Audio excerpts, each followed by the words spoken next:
পৃথিবীর মাঝখানে যে উত্তপ্ত লাভা আর আগুন, এটা আপনারা জানেন? পৃথিবীর উপর দিয়ে আমরা ঠান্ডা পৃথিবীতে ঘুরে বেড়াই, কিন্তু এর ভিতরে কিন্তু আগুন, লাভা। আল্লাহ কোরআনের মধ্যে ফুটন্ত টকবগে সাগরের কসম খেয়েছেন। সাগরের পানি আবার ফুটন্ত হয় কি করে? পানি কি হয়? ঠান্ডা। আল্লাহ পৃথিবীর ভেতরকার কথা চিন্তা করে বলেছেন, ওয়াল বাহরিল মাসজুর। ইউনাইটেড স্টেটস অফ আমেরিকার নেভাল একাডেমির সায়েন্টিস্টরা এই আয়াতের উপর রিসার্চ করেছে যে সাগরের ভেতরে আবার এই ঠান্ডা পানির ভেতরে আবার উত্তপ্ত আগুনের লাভা আসলো কোত্থেকে। রিসার্চ করার জন্য তারা সাগরের ভেতরে পাইপ ঢুকিয়েছে। পাইপ ঢুকাতে ঢুকাতে অনেকগুলো লেয়ার তারা পার করেছে। রূপান্তর শিলার স্তর, পাললিক শিলার স্তর, আগ্নেয়গিরির শিলার স্তর, মার্বেল পাথরের অনেকগুলো শিলার স্তর পেরিয়ে যাওয়ার পরে দেখতে পেয়েছে পাইপগুলো গলে যায়। এই রিসার্চ প্রজেক্টের যিনি চিফ, উনি বললেন, bring the water proof pipe from America. America থেকে ওয়াটার প্রুফ পাইপ নিয়ে আস। আমার এমন পাইপ লাগবে গবেষণা করার জন্য যে পাইপ আগুনে জ্বলে না।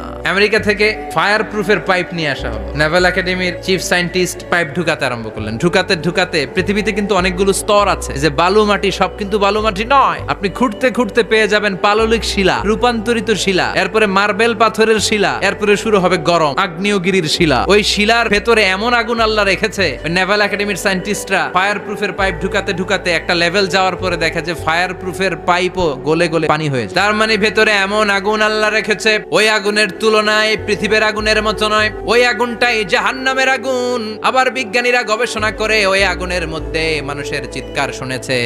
এজন্য হাদিসে এসেছে, আল্লাহর ওলিরা, মুমিন বান্দারা মারা গেলে তাদের রূহগুলো আকাশে চলে যায়, ইল্লিনে চলে যায়। আর কাফের মুশরিক আর নাস্তিক গুলো মারা গেলে তাদের আত্মাগুলো পৃথিবীর মাঝখানে সিজ্জিনে চলে যায়। ওই সিজ্জিনের ভেতরে আগুন আছে না নাই?